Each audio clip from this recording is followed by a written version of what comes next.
saw a post on the BDM page asking if we had a sponsor that put up Christmas lights. Yeah. And I responded, I'm like, it's Mosquito Nicks. Yeah. I know it.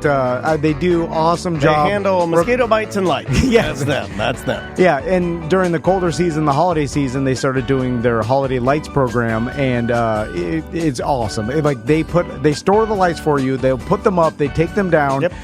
You just got to get scheduled. That's the hard part, man. You got to call them now or get on the website, get the location, and get at them. They're all professional. They know not to overload one particular outlet. People put up their holiday lights wrong. They end up trying to endanger their family. Well, yeah, you fire put it hazard. all on one timer. Yeah, you jam it into a tiny little light socket. Yeah, just hire Mosquito Nicks, have their team come out, and if you don't have your own lights, they'll bring lights for you and then store them so that you can do them next year. It's a nice excuse if you've been wanting to get that big Mosquito Nicks system for your pool. Yeah. Get them to put up the lights, and then while they're there, talk to them about it. That way you can sneak them on property so your wife doesn't get mad. Exactly. Just get them there, start talking to them, and they'll do your holiday lights for you, and then you have them come back when the mosquitoes are out, and then you take care of your mosquitoes just like Tom did. Yeah, they do a great job. It's mosquitonicks.com. Welcome back to A Corporate Time. We get a guest in from Sanford, where we just had a bunch of events this weekend. So this guest makes hot sauce. And I'm not even really sure exactly how hot sauce is made as far as and how long it lasts. Yeah, and whether you have to ferment it, the different processes, and how you go about doing it. Yeah, so Dino Ferry is here. How you doing, Dino? I'm doing great, gentlemen. Thank you. Here, let me close set that you mic off right there. Okay, get about that close to it. There you go. So Dino, tell us about what you do. So I make hot sauce. I've been doing that for about 6-7 years. But I also own a spicy grocery store in downtown Sanford. Is that a code for something? Because if somebody, I love that, dude. If somebody said hey, come on down to the spicy grocery store, I'd be like, I know what you mean. Yeah, we only sell eggplants. Exactly. But it sounds amazing. Well, I mean, I guess you are dealing with some chemicals, considering a lot of the products that you might sell might get the endorphins going a little bit. And cool. So how does one decide that they want to open a spicy grocery store in Sanford? I was the CEO at the zoo for a few years. And I was what in a that transition. I've had enough of these animals. I'm going all spicy. All hot sauce. I've always been into the spicy foods, and I thought, what the heck, now that I retired, what am I going to do with myself? Hold on, how'd you become the CEO of the Sanford Zoo? I was in that business for 30 years. Wow. Okay, you're in the zoo business. Correct. Okay. Well, no, he's not. No, I'm not going to let you do that. He is not in the zoo business. He is in the hot sauce and spicy grocery store business. No, sir. correct. But I'm talking about what he used to do. So I'm just curious, how do you even become the CEO of the Sanford Zoo? I went to school for, zoo management, spent, like I said, 28, 30 years bouncing around the U.S. in zoos. Crazy.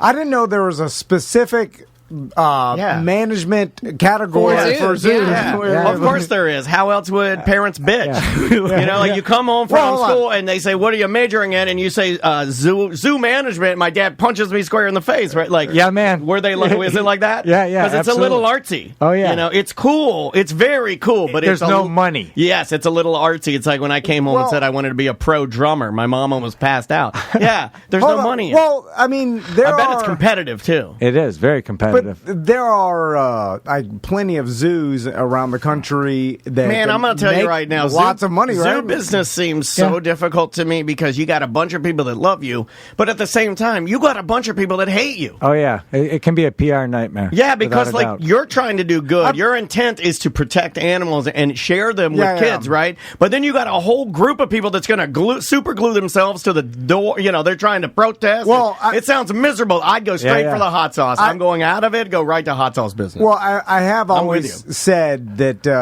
just speaking of the zoo business, the when Blackfish came out and SeaWorld and stuff, we knew a lot of people at SeaWorld. We have friends at SeaWorld that are trainers and stuff. And I know some of my best friends are whales. I know personally how much they care about the animals and stuff like that, and how hard they work, and they work overtime, not being paid, and they do go above and beyond rewarded for their care of the animals. You know what I'm saying? Absolutely. And so it's a dichotomy of between like they care as much as the protesters care about the animals, and they're both on the same side. So imagine It Dino's right in the middle of that. But inherently, the protesters or the people against, like, SeaWorld or zoos or whatever, like, they're against the entire notion of it.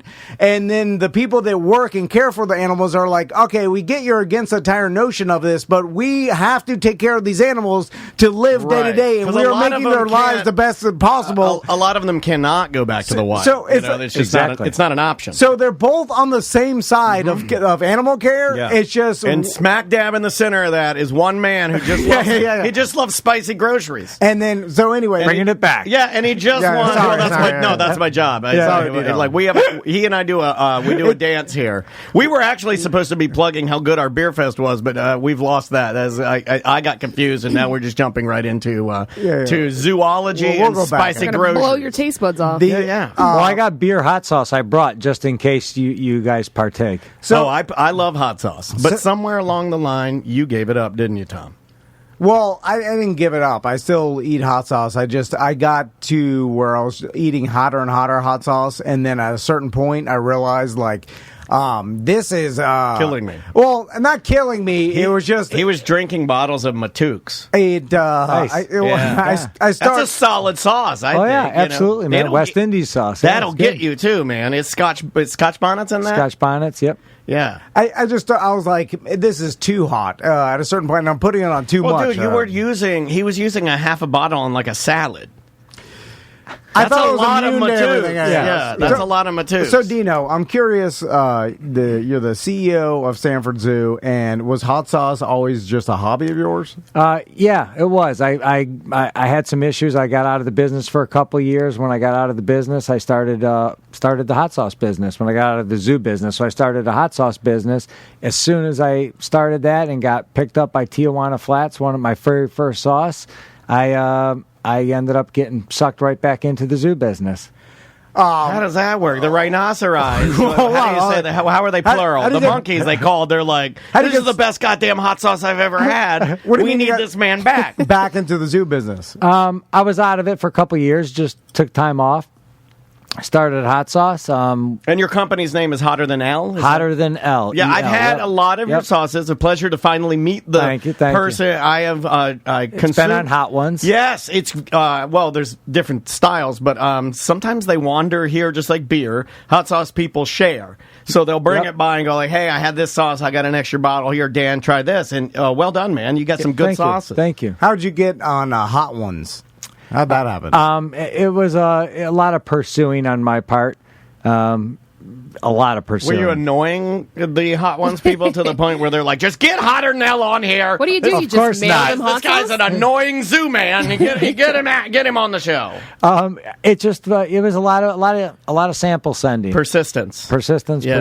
Squeaky wheel gets the grease. Yep, and it's been great. It was great for business. I mean, their first order of the second season I was in was 20 pallets of one hot sauce. Oh my God. That's 3,000 cases. So that's 36,000, bottles. One day YouTube thing's going to catch on and people are going to really enjoy it and it's going to pop off. So they ordered that much from you personally? Yeah. Do they resell it when they... Yeah, when it's on their show, they have exclusivity to selling it. They link it all up. So when you watch the episode, you see what they're trying and you buy it. I knew it. Oh, yeah, and I know what I sold it to them for, and I know what they're selling it for, so, yeah. Yeah, and boy... Did you do the math? Did it make you mad?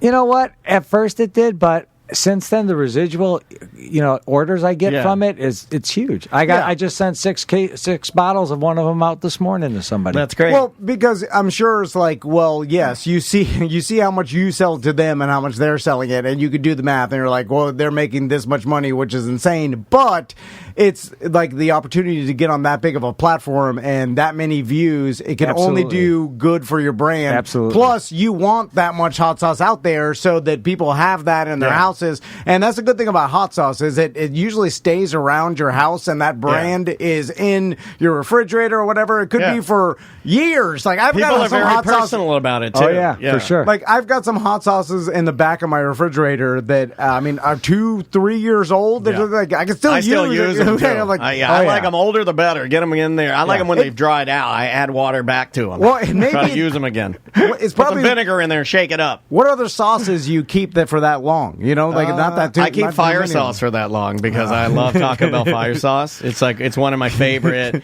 It's seriously one of my favorite. I think outside I put Taco Bell fire sauce on anything. It's delicious. So I got nothing to that. No, I'm sorry. How you know what's interesting? We like from talking to Jesse from Odang Hummus, right?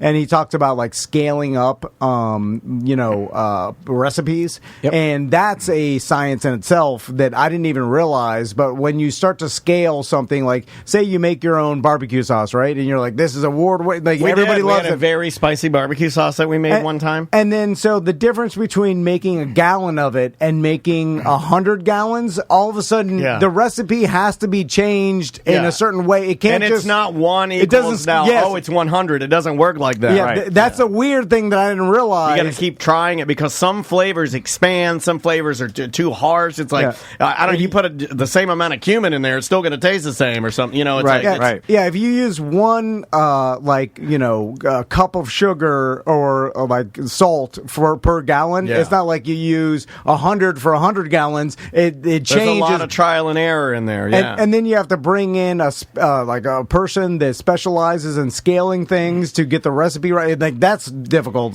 So I have a bottler. I have a co-packer. Okay. So I give them my recipe. I still want to make a co-packer joke for some reason.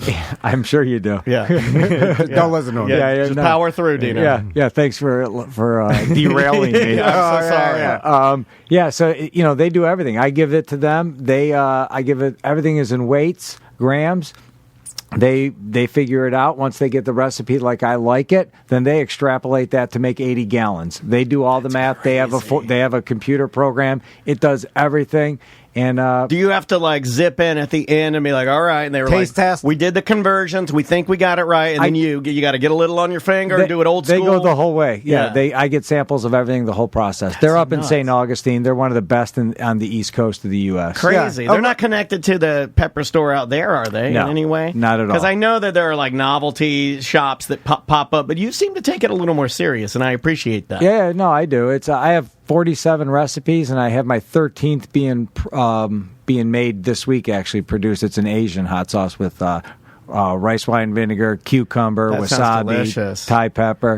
Rice wine vinegar in my house is extremely important. We use it all the time. I am glad that we are through the phase, and I'm sure they're still out there, but as a kid, you would go in and there'd be a novelty hot sauce store, and I got so much joy of finding a novelty hot sauce store. It was almost like finding a magic shop. And you'd run in there, and there'd be like all these different crazy, and I loved spicy stuff even as a kid, but then there'd always be this one section that had like a curtain over it, and you'd pull the curtain back, and that's where they kept the Saddam Hussein on the toilet. That's where they had they had Osama bin Laden having diarrhea. A lot of boobs out. A lot of boobs out. A lot of like this. This is so hot it makes women horny. The devil, horny, and the devil. Like I ate this hot sauce, and now I'm a horny man, and I'm running through the streets. A horny devil is the epitome of the hottest hot sauce. It really is. You're like this. It's so hot, the devil's got to be. Look at him go! Oh my God, this hot sauce will get you going. Anyway, so Dino, what is your pepper of choice? Because there's a lot of different peppers. We picked the bad segue from being horny to now. What's your pepper of choice? Well, bad segue. Some people. You guys are tanking me. I'm sorry, Dino. Like, do you have a particular pepper that you choose as your base pepper, or does it? It varies. Okay. It does. I use quite a few. From habaneros to serranos. Serranos are underrated, man. Serranos is Serrano my green peppers sauce. will go. Scotch bonnet is hot. That's what's in the damn Matooks. I do love a Scotch bonnet, but Serrano, Burn the bee. as an older man, like Serrano is like it's got heat and it'll get you, but it's got also a wonderful flavor to it. I feel like. So one of the sauces I brought for you guys to try, it was number 7 on Hot Ones, just to give you an idea of where it is heat wise. It has Carolina Reaper, 7 Pop Primo, Ghost Pepper, and Trinidad Scorpion. So the 4 hottest peppers. Trinidad Scorpion. That's Let's my do old it. bookie. Yeah, that's G.I. Joe, that's G.I. Joe's enemy. Is All right, let's let's do it. Now, are you going to be able to do this? Because, What do you think? well, you used to defer to me. Well, You used to defer to me because little baby over here sometimes would get. Oh, I you forgot know. my spoons, gentlemen. Oh, we got spoons. We got spoons. All right. Sam, can you? Or at least forks. Yeah. Oh, I thought you were supposed to do a toothpick of it. No, no, I'm you gonna know, hold- that hold- spoon. I'm gonna do- I'll just do it on my hand. Yeah, I'll just do a ladle. Oh, will it burn you on the burn your skin? Just if you, it depends how frail you are. Okay, I'm not frail. I Then you're good. love. I mean, I see the ink, so you're good. Yeah, I think I'm all right, but I love, I absolutely love really hot sauce. I found one recently. It's mass produced. They're not a client, but I have a hard time finding ones that I really like. It's called Secret Aardvark. Oh yeah, Secret Aardvark. Not I know bad, that. Yeah, not they're bad. from they're out west. I Yeah, think. pretty hot, but tasty. Yep. But I'd rather buy something of someone I know. So I think I'm going to just like start deferring to you and just try to like buy local. All right, thank you. All right, You here. can just Okay, load what me is up. that's too Squirt. much, Dino. What do you got there? Just lick it. Oh, All right. Just give me No, give me okay, that. hold All on. right, there you Oh, go. your that's a tongue on lot. it. Yeah. I'm Okay, going all hold on. in. All right, hold on. Is this a prank? Are you pranking me, Dino? No, I'll do it as well. I don't think he's starting to. Well, of course you'll do it. You're the hot sauce Yeah, king. yeah, You're you're the Good point. Yeah, You're your using the mouth hot is sauce to escape the zoo. yeah. Like, You know, you've been driven to hot sauce. before we eat this, Dino, is it like, do you know, like the preachers that get Oh, it bit smells by great. 1,000 rattlesnakes and they develop this Yeah. immunity? The immunity. Yeah, like does that work for the hot sauce in your lips? You definitely build tolerance. I'll put it that way. Okay, Yeah. so you could eat really hot stuff and Yeah, it I doesn't eat bother stupid you? hot. I eat stupid hot. Okay. What's stupid? Is that like the king of stupid hot sauces now? I just like everything I have is always has to be on the most extreme side. I go to a Right. Thai place by my house and I ask them to make a triple Thai hot, Thai hot. If you ask for Thai hot, it goes. and I get triple Thai hot. Do you get acid reflux, Dino? Knock on wood, no. And you're like a lean. that's- He's yeah, like yeah, a yeah. lean. But that's like, it's 'cause it burns everything off. Okay. All right. That's My the trick. esophagus. Are you gonna? Oh, you don't like spicy? No. Yeah, this will put you in the grave. All right, I'm gonna All do right, it. Here we cheers. go. There we go. I think Dan took it all. Oh, you I did. ate the whole thing? That's what you're supposed to do. No, I just have to. So that goes. But I Okay, will all say, right. the flavor. yeah, the that's flavor is good. That's yours. Yeah, it's a Caribbean That's style. I love Caribbean stuff. That's delicious. I'll make some wings with that, man. Love burns. Ooh, that goes. Yeah. Yeah, that is good. That is It's very good. But I Put brought all that on types a, of. deviled egg. I brought a blueberry one, Okay. All right, let's which try it. which I now make an ice cream. Like with a this- hot sauce blueberry ice cream. Yeah, Wonder Made in downtown Sanford makes Okay, it for where me. they do the marshmallows. Yep. Nice. Yeah, let's try some blueberry. Here, I'll give me my spoon back. I will say, Dino, I'm glad that on there. Thanks, sir. wasn't. This one's not hot. Okay. Let's see. This is blueberry. Are you in? Or Yeah, you? yeah. No, I'm in. I just I need another. Oh, you gotta wipe it off, little baby. Well, I can't. Wow. What is in that? Because that Vietnamese cinnamon. that's one of the best hot sauces. That's my stripper name. That's got that one has like okay. a lovely like a vinegar style flavor to it, almost like you splash it on And it's got fatali pepper, one of my favorite peppers to use in fruit sauce. fatali pepper. Yeah, that one you might like that one a lot. That's just pure flavor. Now picture that in a vanilla ice cream. It's fantastic. Yeah, I could see that working wow, savory all right. sweet. That's nice, right? yeah. It's not See, you and fiery I, hot. You but and I used to be so much more into hot sauces, and we had to step away because I think he's right. We used to injure ourselves because we got to a point where we just wanted it to taste good. So we would just get protein of choice or substance of choice, and then just pour hot sauce Drown on it, it, yeah. and then just shovel it down. And we had literally, we just wanted the heat and the sodium to mask, and you just eat as fast as humanly possible. And this company was built on eating hot sauce every day and killing ourselves. well, that's because I don't think there's any science behind you eating a bunch of hot. Now, if you have like already ulcers or some sort of problem already, like the doctor would be like, you can't eat this Yeah, you because shouldn't you be already have a doing problem. But I don't think there's any science behind it giving you problems. Like, Yeah, do if you know already anything about that, Dino? Or I don't. I mean, I've been doing it long enough, and I do You look stupid fine, hot, and yeah. I don't have any Yeah. leaking holes in my Yeah, gut. yeah. Well, that's the thing. I don't think it causes it, but if you have that, it'll irritate it'll you. Oh, yeah, irritate it. absolutely. So that's the thing. my wife is in the chat room asking about the blueberry one we had. What is that? Because she would love that. It's called Purple Haze. Purple All haze. right. It's a blueberry, Vietnamese cinnamon, fatali pepper. That's delicious. Yeah, Like, it's and what would fantastic. you put that on? Like, So I always tell people, I put it on like pork. It's great on pork Yeah, unless you're a man. vegetarian, then it sucks on pork. But if you're a vegetarian, it's great on eggplant. I put it on bagels and cream cheese, cheesecake. yeah, and I noticed that the consistency, you can tell that your ingredients are top tier because it's not coming out like some sort of processed garbage. No, it's got chunks of blueberry in you there. can see the real blueberry in there. My and that- daughter puts it on pancakes and waffles. I could see that. Like, I could see how that would work. Let's talk That's about delicious. that, Dino. Like, what's the shelf life of like your hot sauces compared to other sauces? Most of them give you a 3-year shelf life. Okay. And the thing to remember is it's not an expiration date where it's going to go bad and make you sick. It just loses flavor. It may discolor. I mean, I found some in an old cabinet, 8 years old, open, from Jamaica I bought. I still used it. And why is it that This guy's just it like doesn't- us, Tom. It doesn't get mold. Is it because like It's nothing? so acidic. Nothing can live in it, right? It's so acidic, yeah. And yeah, that- everything gets tested. So when I come up with a new recipe, the co-packer does it. If I approve where it's at, they send it off to a lab, and it gets tested for everything. And that usually takes 2 to 4 weeks. Once that comes back, it's called a process authority letter. It means that you're good to go. Tells you shelf life, tells you all that stuff. So the acidity. Crazy. I love it. What's the hottest hot sauce that you've consumed yourself? That I mean, is there one that actually gets you at this point, Dino? The very first dare I did as a dumb youngster was something called Vicious Viper. So somebody gave me Scotch bonnet pepper, cut the top off, and they used it like a shot glass, filled it with this stuff called Vicious Viper. At the time, was one of the hottest sauces. I was incapacitated on the floor in the fetal position for probably 45 minutes, thinking, "Holy what did I do?" Right. Like I've seen people where they consume like some insane hot sauce. But there's one thing that they do that I like. They usually start getting clear snot to come out of their mouth. And it's like long, stringy, and they're like, they do that move where they're just like, and I love that. I just think it's hilarious. Yeah. I mean, it's the It's so equivalent good. to getting maced, essentially, except for it's not on the outside of your face, but it's like all in your sinuses. Like I and did that just to Cabin Boy. I I accidentally put Dave's. Is it Dave's? Dave's Insanity? I put Dave's Insanity on judge of Gapetoberfest. He was a lead judge at Gapetoberfest, Cabin Boy. He said no. And, he said he's going to beat you up. and if he you will keep be me. inching it. But the lead judge at Gapetoberfest, Cabin Boy, I maced his wings, and then he ate. And he. Well, you put liquid death on them, or no, liquid death would have been water. That would have been fine. I put the Dave's Insanity, but the black one that came with the keychain. Oh, okay. Yeah, nice. And it blew everybody. Like everyone was like, "These are horrible, worst thing." They were good wings. You can't.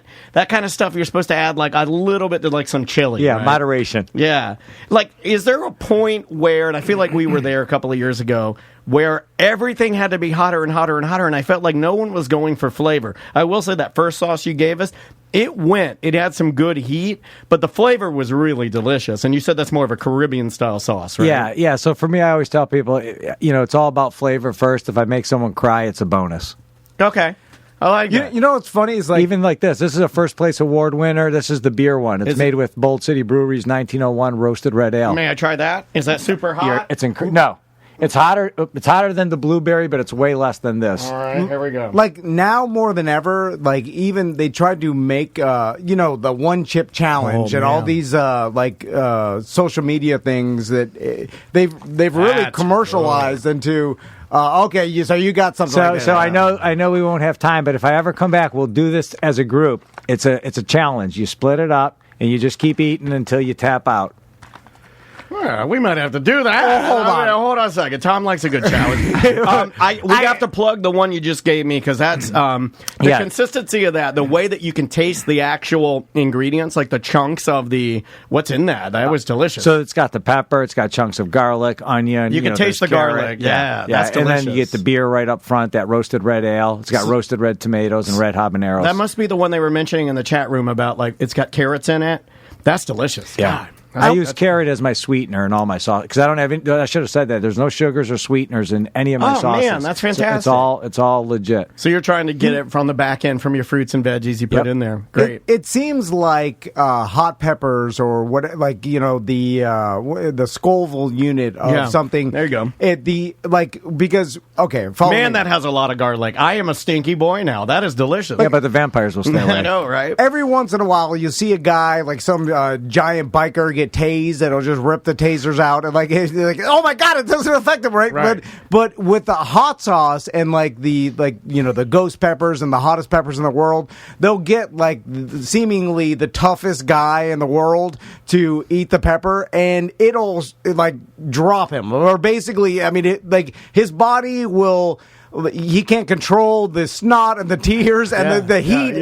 So it's like you're incapacitated at that point. But every once in a while, like someone genetically can handle a certain thing. But it seems like with hot sauce, like there's no human that's immune to the hottest pepper. I think there are people that are born. There's a guy. His name's they call him the Atomic Menace. So there's a tube of terror. It's 30 peanuts. They're like the hottest peanuts. The tube of terror is what I've been calling my penis. Okay, we have a major problem.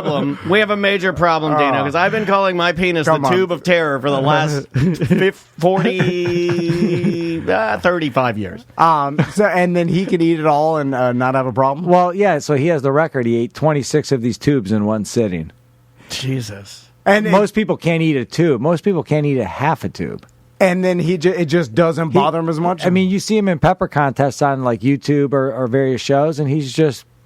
I mean, no facial expression. I could have made this up. Does his mouth and taste bud, like genetically? No, it's like people being hot? colorblind. I think I made this up. Maybe not. But I think that you can be born without the ability to have that Scoville, that burningness, that capsaicin, whatever. Capsaicin? Capsaicin. Yeah. I think you can be born with like a natural immunity to it, or like you can't, it doesn't affect you. Yeah. I mean, it's just your brain. Think about it. Like, technically, it's your brain you can turn it off. Telling you how hot it is. So if that connection isn't there or is as sensitive as all regular humans, then you could just eat them. And the thing I would worry about with that is, look, I know my way around hot sauce because I enjoy it, right? And we all know what it's like to eat something that is so spicy that you will be bothered the next day. I'll leave it at that. I mean, that's what I would worry about eating 20, how many tubes? He worries about, he doesn't worry about saying the tube of terror reference, but he worries about talking about the... Well, no, I mean, I'm trying to like make him not mad at me because I continue to push the limits of being disgusting. But like,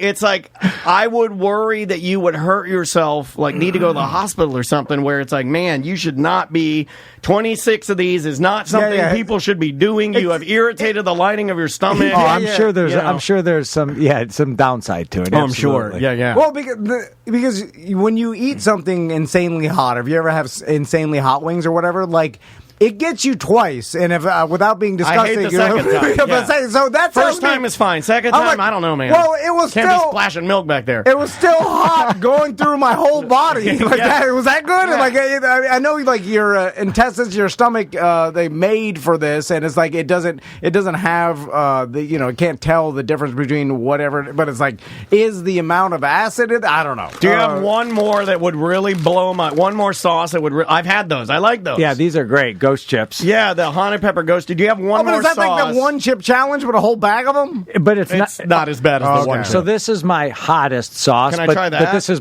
probably my best selling. It's a Louisiana style. That's the one I've had. The Gator Jakes? Yes, Gator Jakes is delicious. Everybody go out and buy that. Hotter than hell. Yep.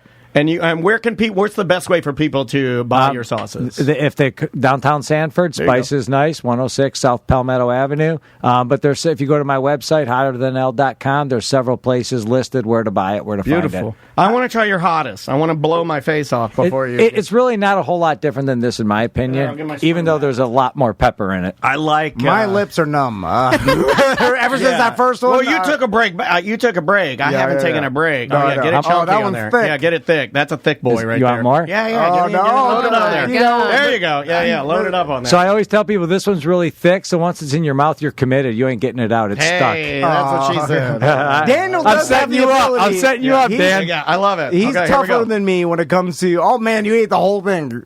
Oh, he's letting it sit. No more time.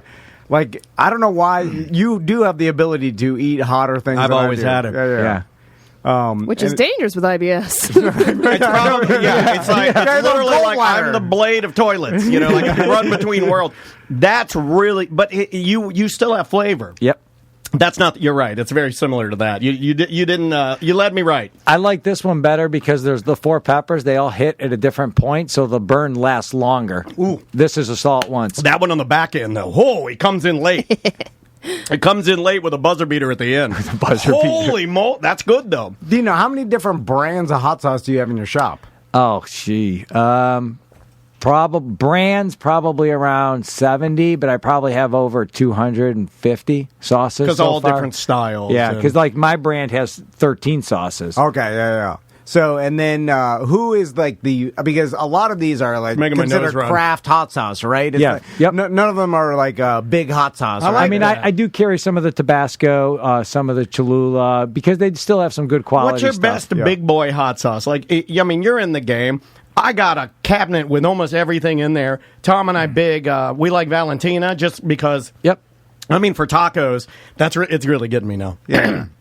But for tacos, I love Valentina. But for the longest time, you could only find the extra hot at like Walmart. Yeah, the black bottle Yeah, one. the black bottle. So you'd have to go and get it. Like Matuks, we fell in love with that. We have a relationship with hot sauces. For years, people have asked us to do like a tried and true hot sauce, but I wouldn't want to do it unless it could be truly unique.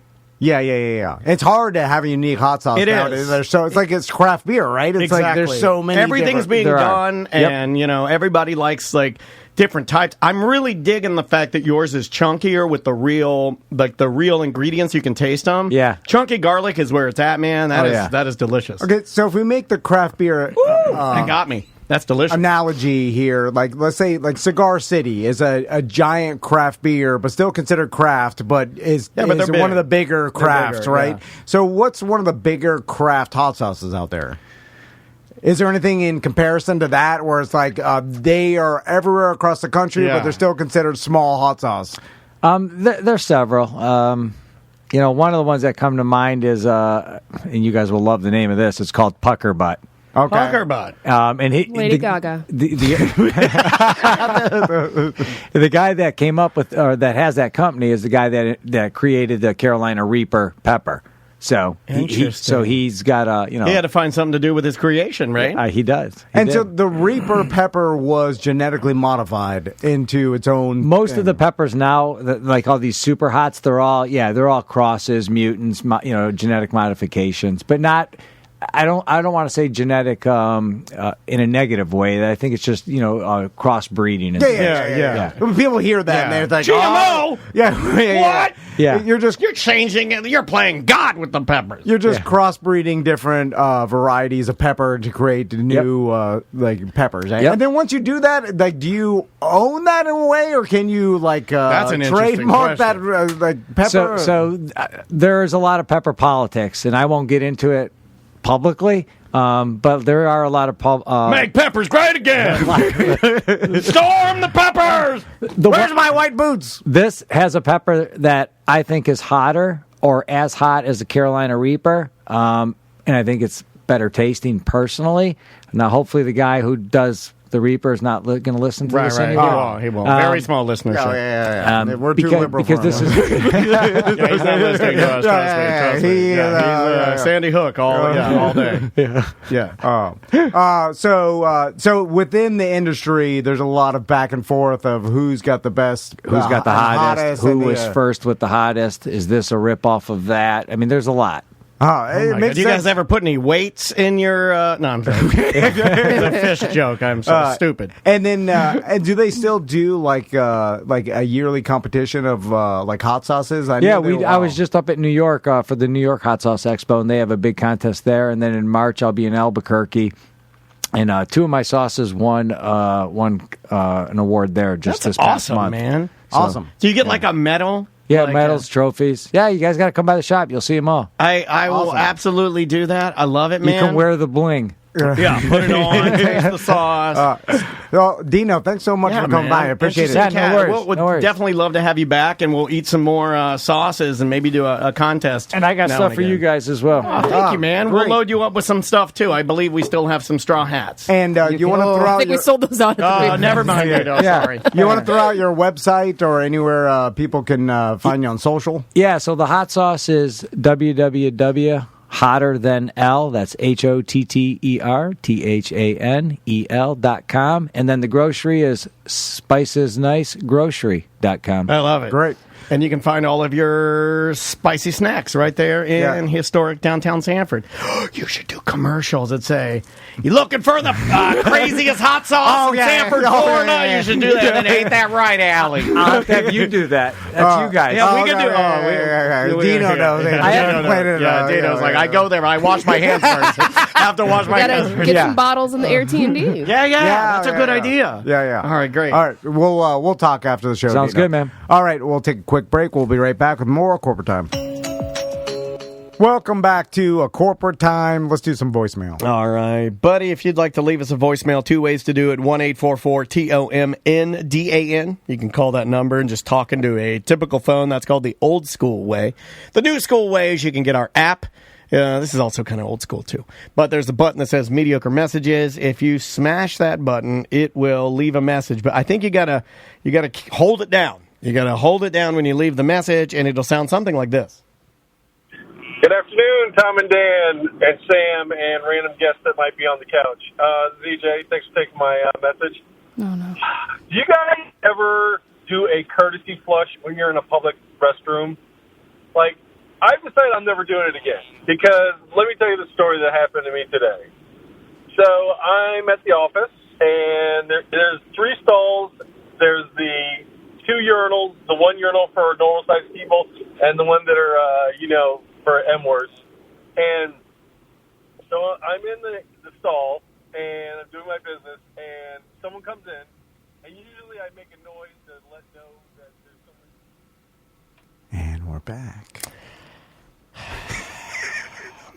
Anything's better than that. What are you doing? Oh. What are you doing, man? Oh. Get a new voicemail. But I've been wanting to do that for a couple of years now. I haven't done that in a couple of years I like now. that. I've been Now we'll wanting- never know. Is this It's the the most story? ultimate insult. I used to do Yeah. it all the time with Drew. I did do it a little bit on the Monsters. It wasn't. Let's bring It it was back. not as loved as much on the Monsters. I'm just being honest. Drew loved it, but arguably me and Drew were a little bit more mean spirited than it. But on this show, the mean spirit is back. And when I do it, it makes my business partner as happy as if he just adopted a brand new puppy. Yeah, more happy. I, Yeah. I take, for people that are ruining our show, the best thing I can do is just to gently, kill their volume and gently ruin whatever they're having to say because they're ruining my show. You want to know another person that, and this is a joke because he's sensitive, but this, you could argue that this doesn't help the show. I mean, All right. Yo, what's up, Tom and Dan and Sam? It's your boy Cadillac Pat. Guess what? I just pulled up to Tuffy's Bottle Shop, and you remember how I hid a little treasure inside of Tuffy's 4 months ago? Well, it's the first time I've been there in a while, and it's still there. I stopped it there. I stopped it there. That's it? No, I stopped it there for influence, for emphasis, not influence. I stopped it there for emphasis just because I knew it would make you laugh. So I'm always looking out for you. I mean, think of a person that calls into your favorite radio show or podcast and says something this insane. In a while, and it's still there. No one's found it. And where it's at has changed dramatically. You're an insane I'm just happy person. that it's still there. So there's still a nice little treasure. And I'm not going to hide anything else in there, but there's still one in there. So I can't no wait. one will know I'm it's leaving treasure. it there still, so I'm just excited. The treasure. I know you're excited. You have an I audible. wish I got that excited. I don't get excited about anything. No. USA could win the World Cup. I mean, that's cool. Yeah, that's all right. Yay! All right. That's a weird result. Yeah. Yeah. Wow. Boy, they really overcame the odds. So there's currently treasure at Tuffy's It's Bottle not Shop. treasure. And In fact, it's the treasure is so bad that if you find it, you're gonna go, oh, it's some trash, and you're gonna throw it away. But You're not gonna know it's treasure. he said not. it's been moved around. What the hell Well, does yeah, that mean? you don't move treasure, right? So anyway, listen, I was I'm embarrassed jealous to save of that. how excited that Cadillac Pat gets about these things. Like, it really is astounding because like you said, I never get excited. I was just about getting anything. a slew of voicemails, so I got EJ Doodoo Flush, I got Pat calling, he's crazy, but then I got a guy whose his intention is to help, but it's this voicemail is again, this is another gift from me to you. This is the Christmas show. I'm gifting you all these gifts. Tell me why this voicemail is so awesome.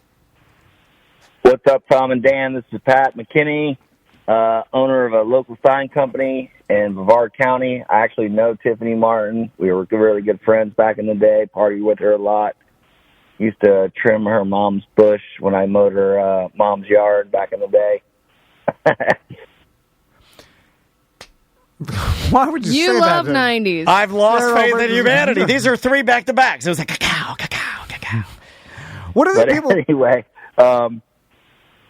yeah, if He second-guessed it at the end. He's like, I shouldn't have said that. He doesn't know how to pivot out of it. Yeah, he's like, I got too far in. I made a joke. That was a horrible joke. You're the one that's talking. You're in control of what you're saying. I am a professional But sign then he man. uncomfortably laughed at his own Yeah. joke, and then he didn't know where to go. So what does he want to talk about? she turned that sign around, Yeah, he's saying he can help her with the sign, and then he Okay, goes good. on to give his number. Well, she already got the sign. It's too late. Maybe from him. I don't know. Okay, maybe he helped. He's the old, let's try. How many voicemails do we get? Tons. Okay. I mean, Just they, people and leaving. I You have should to hear the wait. ones he deletes. Yeah, you should hear the ones that I'll play, and Sam will go, well, you can't play that. I guess what I'm buying. Well, she's not listening. I know she's not listening. Andrea, and she put it top of her list. Looks like I'm on the hook for one of those 3D printers, the toy box. It's got all kinds of crazy stuff you can make, like jewelry and rings and little things. And here's a guy talking about 3D printing. Tom, Dan, and Samantha, and Jim from Lakeland here. A recent topic on Weird Hobby Wednesday was 3D printing, and you pretty much came to the conclusion that aside from being a way to pass the time, the products themselves weren't good for much. But I've got a buddy who his side hustle is producing, painting, and selling tabletop armies for tabletop wargaming, mostly science fiction and fantasy. If you want to enter an official wargaming tournament, then you can't just show up with a plastic army. Your plastic army men have to be painted, and if you're a nerd to be reckoned with, then they have to be painted very well. And he makes as much money on his side hustle, printing, painting, and selling science fiction and fantasy armies, as he does during his day job. So, not to discount 3D printing entirely, he's making it a side hustle. Love you guys. Take care. Bye-bye. Yeah, love you too, Jim. Thanks for the message, man. That's interesting that guy's. That's got to be hard work, though, man. Painting miniatures is hard. So what is the game? You print or you make little army men? It's just think about like what we were just talking about a couple of shows ago with Dungeons and Dragons and tabletop gaming and these like grand, like imaginative. They're all based around your imagination, rolling, the structure of a story that maybe you designed, right? So if you go to the tabletop gaming convention and you're playing one specific type of game, just on what Jim was saying, I don't know if this to be true. It sounds as if he's saying that you can't just walk in and play. You would need to possibly be graded on your figurines and how they are. Like your game piece? Yeah, maybe it's got to be painted a certain way or something. I don't know. Maybe there's prerequisites or... And this guy paints them and then sells them to all gamers. Of them. I wonder if they buy them individually or they buy the whole thing. Like, I've heard of people selling, like, building up your gaming character. I've seen this in chess. I've seen where you can buy, like, a chess board that's, like, super fancy. Oh, custom made? Yeah, I think it's really no different than that. It's just, like, you're good enough to have a badass chess thing. Like, I don't know. It reminds me of Andy Dufresne when he carved all his chess pieces out of like rocks he found in the yard, and then that's the only thing he took down the doo-doo tunnel. His chess pieces. Got to take your chess pieces. Which I feel could be like a weapon. You put them in a pillowcase, you can whack your way out of there. I just feel like you wouldn't take those. Like you're, once you're climbing through the doo-doo, you're, the last thing you're thinking about is your carved out chess pieces. Plus, you're like, ew, there's doo-doo on my hands. Plus, you're going to Sewatuneu, and you're going to sand your boat and start. Sewatuneu? Do you have time to play chess? And wouldn't that make you depressed thinking about the times you were spent in prison? So much wasted time for a crime you didn't commit? it makes you grateful that you're out, right? What? First thing I would do is buy a real chessboard and get rid of my rocks. I'd never play chess again if I got out of Yeah, I prison. probably would. I'm never playing that again. I played this and then immediately went in the shower and men had their way with me. You're in Mexico. Yeah. I used to play chess after being raped repeatedly in the shower. It's how I calmed myself down. Why would you want any of this memory? Yeah, I wouldn't want any of it. Let's do another one. Okay. This is Judith Rhodes, 8155 West Street, Omaha, Nebraska. I did not order a security light. No, it's the same lady. I kept it. I kept it. I can't get rid of it. Sometimes these old people, they call in and they sound so sad. I feel like if I delete their voicemail, that I feel like if I hold on to it, again, that I'm still a good person. The comedy is this lady sat through our entire initial recording that we say this is Tom and Dan. It's a podcast. It's a podcast. You underestimate how much people don't listen and they just wait to talk. Yeah. Have you ever seen any of our group email exchanges? They're all like, we're not reading anything. Nobody's ever reading back my emails. They only give me whatever information they want to give me. I scan it and then think of what you wanted to send, and then I just imagine what you were trying to say and then answer that question. I just gave up. I stopped answering. I just, if you need me, call me. I try to just predict what Sam is talking about instead of reading it and then respond to that. I'm going to be honest with something that I haven't told either of you. I don't read any of our emails. I only go on subject line only. All right. I read the subject line. I'm like, I got the gist. A lot of times and this is probably improper email etiquette. I ate too much of Hotter Than L hot sauce this morning. It's still getting you, isn't it? I am so uncomfortable right now. Why'd you eat that this morning? I don't know. I started dipping my turkey sandwich in it, and I ate so much of it, I am hurt now. You were eating hot sauce at 9:30, your first meal. I know. And then... Yeah, a lot of it. It's hot. It's burning me alive. And he started coughing. I can't even concentrate. I can't concentrate. I thought you were going to start projectile vomiting. No, it's not going to be a vomit. Let's try this one. Hey, this is Hercules. I'm listening to the BDM show where you guys got stuck in the parking garage at the sporting event, and I have a similar story. I'll be quick with it. We went to a fireworks show. My wife, I, and her niece, who was probably 7 or 6 years old. You're poor if you go to fireworks shows, right? Well, you're not rich. Right. That's what I mean, like, if you go to Disney, the fireworks is what tells you to go home. That's how you know you're rich, or you blew a lot of money. Yeah, right? you paid $1,200 for the day, and then the end with the fireworks, and that's how they tell you to get out of the park. Yeah. It's when you begin with the fireworks, poor. When you see the redneck explosions in the sky, you will know it's time to go back to your vehicle. End with fireworks, rich. Beginning, poor. Yeah, that's it. Yeah, I think that's true. We were at a parking garage on the top of it, every spot full with people, watch the show, and then everyone tries to leave at the same time. We were stuck there for an extremely long amount of time. So luckily I have a large vehicle. I have a Ford Expedition XLT with 3-row seating, put down the back seat, He's said that before, right? He said that before. With people, watch the show, and then everyone tries to leave at the same time. Look at how good he does. We were stuck there for an extremely long amount of time. So luckily I have a large vehicle. I have a Ford Expedition XLT with 3-row seating, put down the back seat. It's the Ford XLT Expedition with 3-row seat. It's okay. He said this 100 times.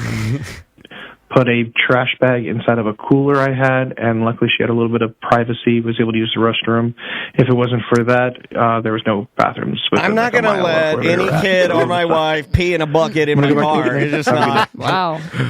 What, does that make me a bad person? No, I just... I'm not doing that. I'm not peeing in a cooler. I wouldn't expect you to. You're a lady, I'll you know? Pee in the parking lot. Yeah, pee in the parking lot like a real human. Put my pants down and pee in but there's people around, though. That's the problem when you're stuck with... You got to have everyone surround you with their backs to you. Everybody knows. But then they see you. No, they don't see you. They don't see nothing. You don't go all the way down. No. You get in front of the car between the concrete and the actual... Then you open all the doors. Yeah, then you open all the doors, and then you get the kids to stand on the side or something. You get daddy to bring a towel or something. He's seen it before. What's the etiquette nowadays with going on the side of the turnpike or the highway? Going to the potty? Yeah. Sorry, I was thinking... I see guys do it all the time. The reason I said potty is because I'm thinking you got a kid that needs to go. Now, it's dangerous. Kids are different. It's dangerous. You got to pull get off the damn road or you're going to end up getting killed. I see people that leave their car like right on the line. Yeah. And then they stand like very close to their car. And I'm like, you're going to get clipped by some dude on his phone. With your pants down, yeah. Everyone's on their phone. I'm not anymore because I had too many. It scares me. I get scared. Well, go figure. It scares me. Let me ask you this. So if when I was a younger guy, I used to go on the side of the you don't have enough pressure. No. Well, no, it's not that. It's just I feel embarrassed now being older and doing it, especially because a gentleman doesn't pee on the side of the road. Well, But a real man would. during the day. But he doesn't have a real man job.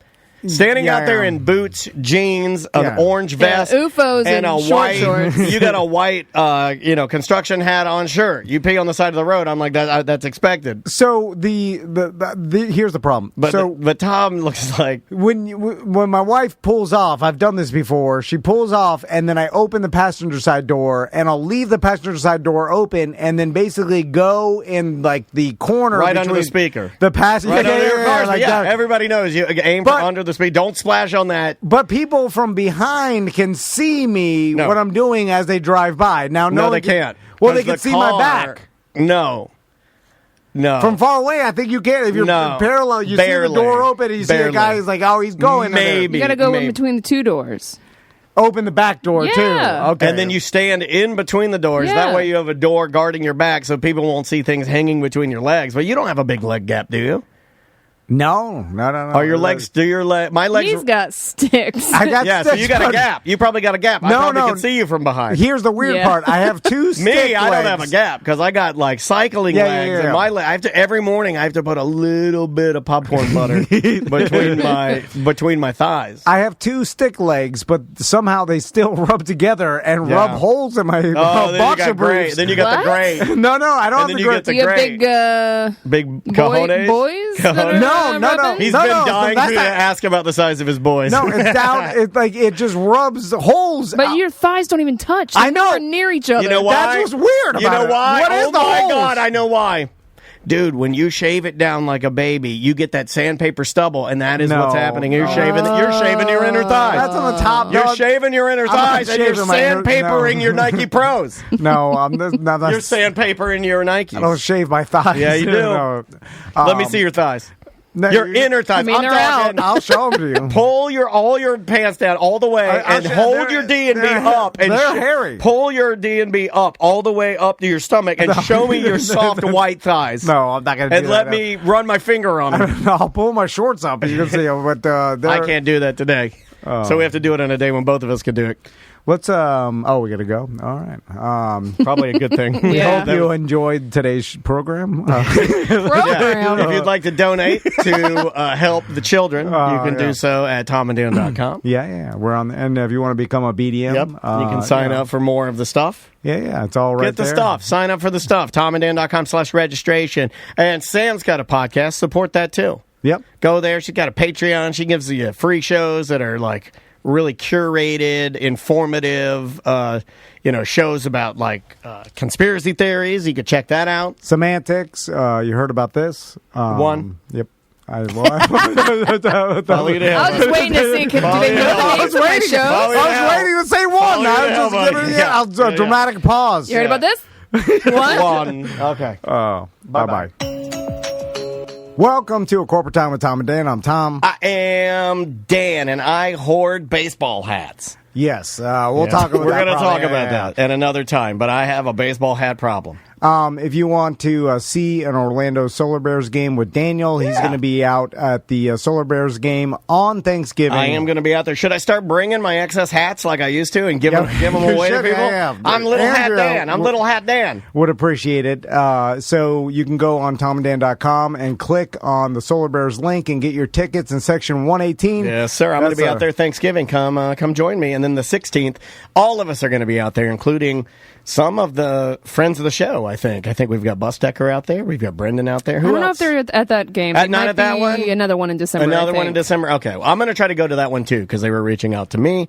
But, yeah, the partnership with the Solar Bears is awesome. And if you like hockey, you should go check it out. Go Bears! And all our new merch, the merch that was at our Beer Fest event, and our hoodies, and everything that you want, the straw hats, all Are the these t-shirts. Sofas and Suds shirts collectible because it did not run? Well, they will be up for sale Yeah, because get it before we redo it. Yeah. We are announcing the redo date. We just got to figure it out with the city and all that. And wear your shirt to buy a shirt, and then when we give you the redo date, you can wear your shirt to it like a nerd wearing the band T-shirt to the concert. Yeah. And I'll make fun of you. I'm like, what the hell are you wearing that? You look like an effing idiot.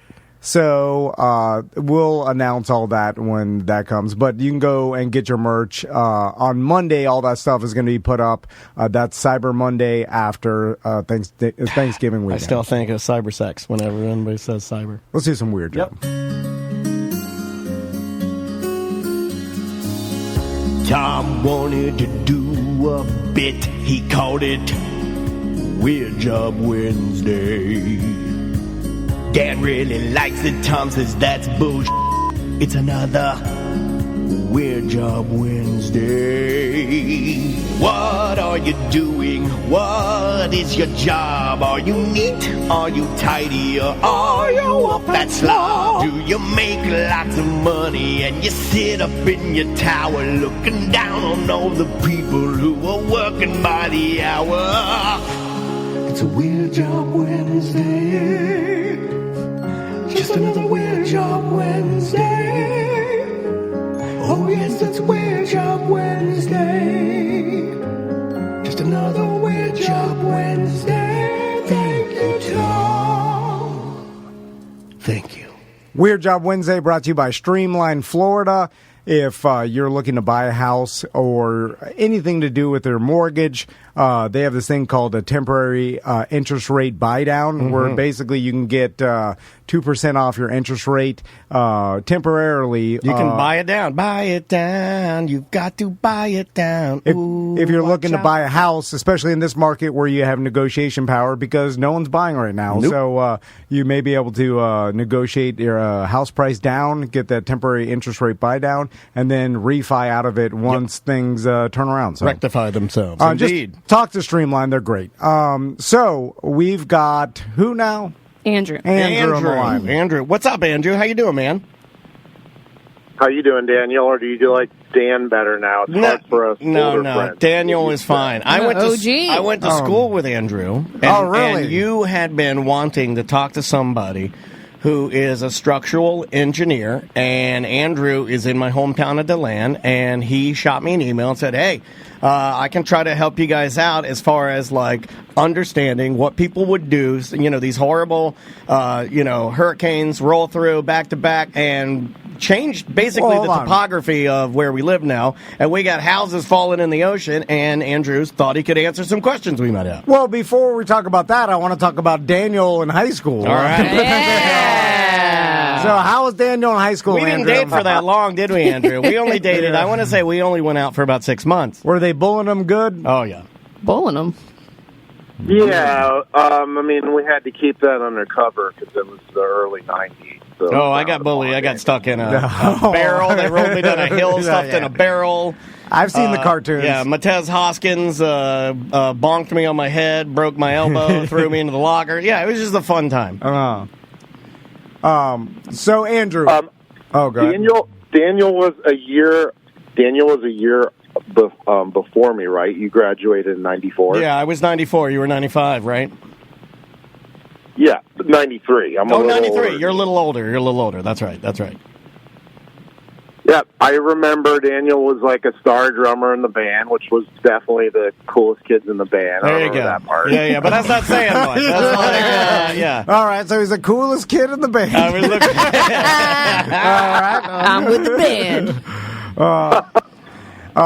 So, okay, let's get to business, Andrew. So, tell us about being a structural engineer. Did you have to go to school for that? What is that? No, you just pick it up like a weekend course. No big deal. No, okay. Yeah, you go get a degree. You get a degree in civil engineering, which is a broad field, and then you can specialize from there. There's a lot of different branches within civil engineering. I always liked buildings and structures, so I really gravitated towards that. Right out of college, I worked in Longwood for an architecture and engineering firm and did more traditional structural engineering design. Right. And then when the hurricanes hit Central Florida, Charlie Francis, Gene, I kind of pivoted a little bit in my career, and I started doing more inspections of actual damage to buildings, and that's been more the focus in the rest of my career since then. That's awesome. So you're exactly who we need to talk to. Did you like the kind of the puzzle aspect of each one being different? Like, what made you kind of go in the direction of damaged buildings? Yeah, I'm an outdoorsy type of person, and I found myself in front of a computer for 50 or 60 hours a week, and it was driving me crazy. I fell in love with building construction probably as a kid, would wander on the construction sites and stuff. Yeah. Especially, I lived in Wisconsin, and they would take basements, and as soon as those guys would leave, we'd go in there and, play around in the dirt, throw dirt balls at each other. Yeah. I just always have loved construction. So to be able to go out and look at things that were damaged, and also then makes you a better structural engineer, because you see what weak points there are in buildings, and it kind of helps you understand that better. Interesting. To actually lay your eyes on it. So, Andrew, I'm sure, like the rest of us, you watched all this coverage of the hurricanes and the beach erosion and some of these buildings in Daytona and the houses in Daytona and stuff where basically the beach eroded all the way up to seemingly the foundation of some of the condos, right up to the swimming pools and popping some of them out of the ground. I mean, and then in the houses, of course, the erosion up sometimes even underneath the foundation of the house, eroded out the entire swimming pool, where you just see the metal rods holding the swimming pool, which I didn't know that that must be a beachside thing. But so my question, Andrew, is is there a way to insert the earth there and then fortify it so these structures are saved? How? Or is this just too far gone and now it's sorry, we can't do that anymore? Yeah, what can they do? Yeah, it's going to be case-by-case basis, and there's economics involved, and some of those houses are probably going to have so much other damage that, the foundation is sort of the least of their worries. Gotcha. But I know which ones you're talking about, where the house is kind of hanging on. So there's several different techniques. You can pump what's called flowable fill into those voids, and it's, I think, basically like a sand cement product that's not very high compressive strength, but it can be pumped under pressure, because if you just took a bulldozer or a bobcat and just tried to push sand back underneath, you're never going to get good compaction under those. Right. So, and then you can also do what's called grout, which is more closer to concrete, and it's same thing. You pump it in pipes under pressure, under structures, and it fills all the voids in the soil. And then you can actually lift structures and slabs quite a bit using both of those techniques. So there's different ways of doing it. It just would depend on how bad the rest of the structure, if it's worth spending all that money to do that.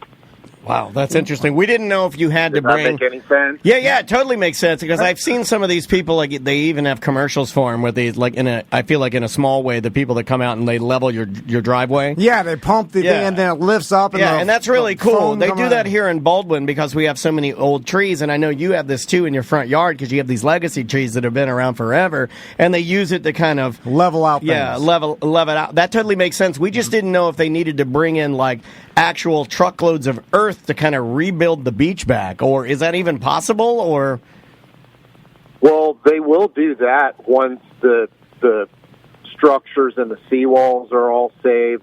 I was just in New Smyrna yesterday doing an assessment on a third floor condo, not assessing the overall structure. It was just the one unit had water damage, and that seawall, I guess that whole condo was They just were allowed back in there because the seawall was compromised. So you have to bring in a structural engineer and take a look at the overall building to see if it has stress cracks or any other indications that it's moving. The good thing for most of those high-rise condos is I'm presuming most of them are on a mat foundation that's supported by piles. And a mat is just a mat foundation is like a really thick slab. It could be 3-4 feet thick with lots of rebar in it, and then that's on piles. So as long as they don't lose, 10, 15 feet of soil underneath that, they should be fine. But the decks and the pools at houses just depends on when they were built and what the building code requirements are, and then how much money the homeowner wanted to spend as to how well they're supported. Gotcha. Probably a lot of those, when they get rebuilt, they should probably rebuild them on piles and actually build a really proper seawall. Or you're going to just be doing this again in the future. Gotcha. So, Andrew, I know, we all witnessed the tragedy down in Miami with that condo collapse. My God, yeah. And I can imagine that everybody who lives on a condo on the beach saw that and now is nervous in the back of their head. I understand there's different circumstances and building codes and different things involved, and things are built differently with that one than other ones. Yeah. But it's like if I lived in a condo and the beach eroded all the way up to 10 foot from the foundation of I'd the be damn concerned, thing. yeah. I would be concerned, and you're sleeping there every night. Can you see Samantha sleeping? Is that your paranoid? Like somebody comes and gives you that. It's 10 feet from where the ocean just ate the whole entire side of the beach, and then you got to sleep in that every night? But the way they were built, it's you're saying that it's totally safe and no one has anything to worry about. No, I can't make that kind of statement. The Florida Board of Professional Engineers would want some words with me. Right. It's always going to be a case-by-case basis. I'm just presuming most of these, even 4 or 5 story condos like in New Smyrna or Daytona or anywhere in Florida, a lot of those are probably going to be on piles. And I don't know the exact requirements for every jurisdiction, but I can give you an example of a house that I designed down in Punta Gorda about 15 years ago, and it's on Charlotte Bay. So it's not even on the open ocean. And the local jurisdiction required that house be on piles and also be designed for 10 feet of erosion, meaning I basically had to design it where there was going to be 10 feet of soil gone. So in that instance, as the structural engineer record for that project, I was certifying that structure would be fine with 10 feet of soil missing. And so I worked with the geotechnical engineer, and basically you just make the piles deeper. It's not really that complicated if you do it up front in the design phase. That's what I'm doing with my hat collection. I'm making the piles deeper. I'm just throwing hats everywhere. So Andrew, what about, I know, is there any corruption in your industry as far as, inspectors and payoffs and you put the money in the cake? We know there is. That's what I'm saying. As far as the structural engineer comes for the inspection and the builder or the owner pays the guy off to give him a... Hey. Have you ever heard of that, or is that movies? I would say there's bad apples in every profession, for sure. To that level that you're talking about, I don't know any engineers who would get to the level where they're doing these types of inspections for condominiums. You're working for probably a pretty large, prestigious firm. You're making pretty good money doing your job. And we as structural engineers, you don't get into civil engineering because you think you're going to make a ton of money. You want to do something that you enjoy, problem solve, and hopefully, leave the earth a little better than you found it in terms of providing safe buildings for people.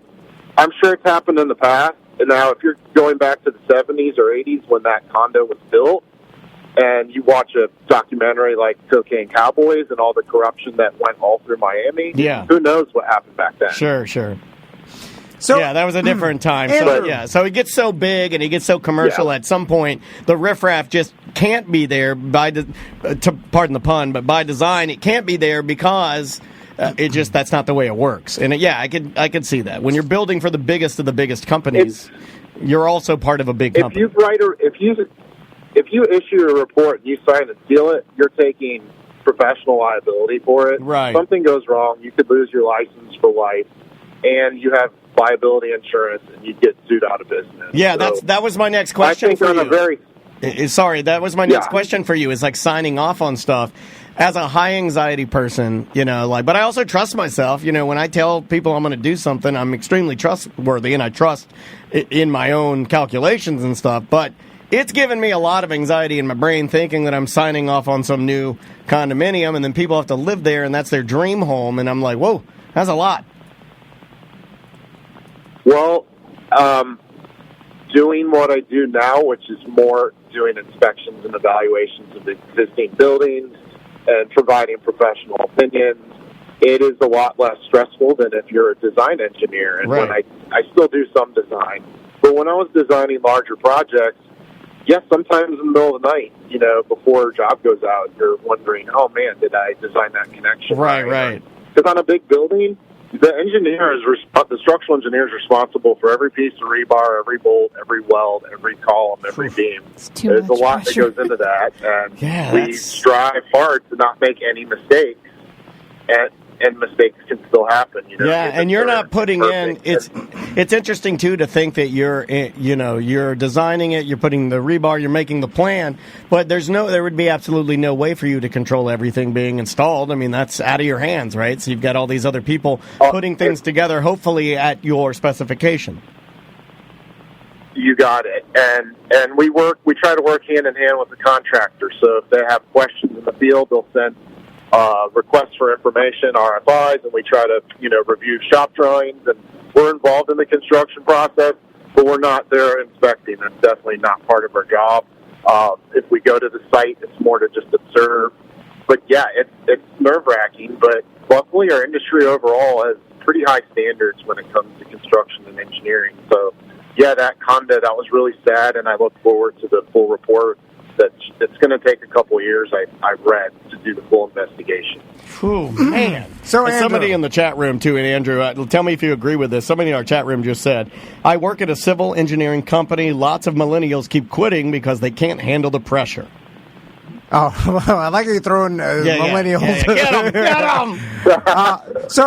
them! Okay, Andrew, let me ask you a question. So, my buddy, the Grizz, he went back to school to become an engineer, and I thought that was fancy, right? And I was like, oh my God, an engineer? You could never do that.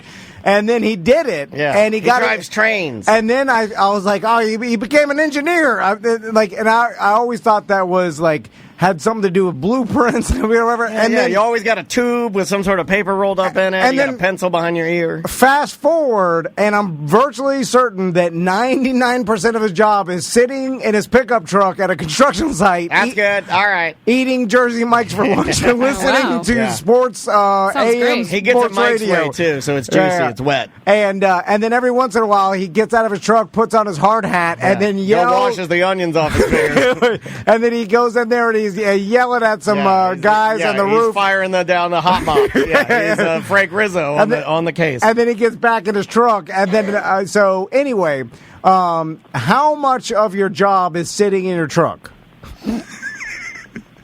For me, well, it sounds like your friend has a very... How long has he been an engineer? Oh, I don't know. He tells us since the day he told me since the day he was born. I don't even know if he's that. He told me. He told me born to do it. Yeah. I don't know what school he went to. I'm pretty sure it was something. Something tech. Something with a mountain in his logo. It's something with a peak, and then it's hey, you're at the peak, and you're like, you're not at the peak. Never at the peak. This is not the peak. You're at the valley, buddy. Sorry. I mean, what you're describing sounds like a construction inspector. It's not typically what an engineer would be doing. Maybe at the beginning of your career, so you learn in the field how things get built. So it's like DJs versus talk show hosts, right? Okay. We get called DJs a lot, but we're talk show hosts, right? It's exactly the same. You got the Grizz, he's a DJ. He's a construction inspector. And then you got Andrew. I don't even know what it is. You got him. He's a bigger dog. It sounds like that's something that you do right out of college to get some experience, and then you would learn, and then you'd move up the chain. But that's like construction engineering. like another branch of civil engineering. It's not exactly what I do. I do drive around a lot for work, though, and it is nice to get paid to drive. Yeah, man. All right, there we go. Back in the truck. Let's see what Alex Jones is talking about today. I'm just wondering how much time you spend in the truck, This Andrew. judge that's really How much getting truck time you This get? judge is a tyrant. Because I want more truck time. I mean, he's Sometimes- literally driving right now. Dude, I have no truck time. I know. Go ahead. Yep, Tom, actually, you kind of busted me on the worst day because I'm in the truck with my friend who's a master plumber, and we're going to go do an inspection together, and he's driving, and so I get 6 hours of I can either work on my laptop on another project and double dip or just talk to you guys. All right, Yeah. 6 hours in the truck. That's what I'm saying. I love it. I knew there was 6 truck hour time. Andrew. If you call in, I could tell if your job has lots of truck time. Yeah, I need truck time. I don't even have a truck. Some days I pull up in front of the studio and You I both sit do, and you guys sit in your cars. I need to do this more. I'm too anxious. I get here. I'm like, run and turn everything on, run. I sit in my truck. I'm like listening to sports radio. I'm like, oh God. And do I'm you looking ever around. see me peeking through the glass? I peek through the glass at both of you guys. I stare at you out there and I wave. I'm like, hey! I'm in here. Hey, help! Well, Andrew, thanks so much Yeah, for man. calling in. We appreciate it. You were great, man. Thank you so much for your time. We appreciate it. Last question, Andrew, and I feel awkward asking this because you're Daniel's childhood friend, and asking about pay is, people don't like to talk he's a about smart it. cookie. He But does good. as a structural engineer, what are we talking salary-wise? Well, I want to know what a podcaster makes. Are we going to go quid pro quo here? You tell me what you make. I tell you on the count of three, we both just shout out a Hey, number. I don't speak no Qatar. What about this, Andrew? You throw out a number. I'll tell you if I make over or under that. Throw out a number. Okay. Like Price is Right. Well, yeah, I'm just saying you throw out your Any number you want, and then Tom will go, yes, up or down. Well, but you guys, you treat your income like a big bit, so it's hard to decipher really how much you make. And this Airbnb sounds like it's probably like double. Oh, it's ruining No, us. it's draining our bank account, sir. This month it was a failure. Yeah, Oh, I know it's tearing the company apart. No, this month was Well, this pretty past good. weekend was for charity. We didn't even get that Yeah. for profit. No, I didn't have that in. And you need to come check the floor in that place because it's got a saggy floor like an old granny's ass. The floor sags. You That's can't. fine. If you lay down. It's fine. The ghosts are holding it up. Two people can't stand in the kitchen at the same time or you'll fall through. Right. What do you need two people in the kitchen for? Just one woman. All right. Sorry. Hey, do you have time for me to ask Tom a quick question? Yeah, Oh, go yeah, ahead. ask Go me ahead. whatever. Yeah, go ahead. Okay. I love hearing about Tom's pool bailing out stormwater experience during Ian. Okay. But I didn't understand what's like the slope of your backyard. Where's the water going when you take it out of the pool? Where are you throwing the bucket of water? He's going to throw his knowledge at the fact that you screwed up your entire house and you can't dig a French. you screwed up the French drain and everything. I'm throwing the pool water. I was trying to envision how is this working? Okay. Oh, you don't. If you envision it too hard, if you don't envision it too hard, it'll suck you in and you'll never get out. It'll be like that J-Lo movie, The Cell, and you're in there with some pervert. You're in there with The Cell again. Yeah, I'm into The Cell. And I'm wearing a queen hat. Yeah, Sam's wearing a queen. No, Andrew's wearing a queen hat, and Tom's a pervert, and he's in there. He really wants some of that J-Lo ass. So I'm throwing I'm bailing the water from my pool to my grass, but out my screen door. So, Andrew, he's fully nude, only wearing a headband, and he shaved like a baby. So basically, I'm throwing it into my yard, and my pool deck is raised a little bit, so the water's not coming back in. It's basically going into my neighbor's yard, flooding my side yard. It's flooding my neighbor. Flooding all of Castleberry. Yeah. Anything to save my house, even if it's flooding my neighbor's house. Super selfish. But is your concern that the water's going to flood your lanai and come into your house? No, it does. Yeah, it will. It will. Well, but It will ruin his wife's African art collection. She has one of the biggest African art collections of any Caucasian woman in the greater Northeast. And I believe even Michelle Obama's coming down to visit some of your treasures. And the flooding. Yeah, so I've got a drain between my back doors of my patio and the pool deck, but the problem is the drain goes out to the side yard, which I'm bailing in. You see, it's a snake eating its own tail because I'm technically flooding my side yard, so the water from the drain has nowhere to go, and then that's backing up, flooding my house more. So it's a panic dodo effort of nothing. So what would fix it? What would fix it? Do you need Andrew to come out there and poke around? Yeah, I can do that. I was trying to. I think maybe for the next hurricane, have a sump pump that's like a low voltage one that runs on direct current.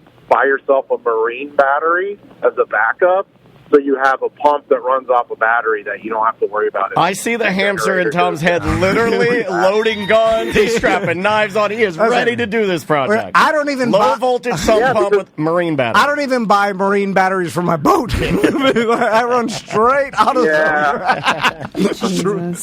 smoking out of them. I smell them in there. Look, I'm like, I smell the salt that's smoking. Now you're embarrassing me in front of my friend. Oh my and I thought it was like an Straight- engineer calling a Big D podcaster, and we're going to have a meeting of like two DeLand gentlemen, and you're embarrassing me with your smoking batteries. It's embarrassing. They don't do that in DeLand. They know about marine batteries. They know it like Well, they're tougher people there. A DeLand real man. Yeah, he got out of the computer business.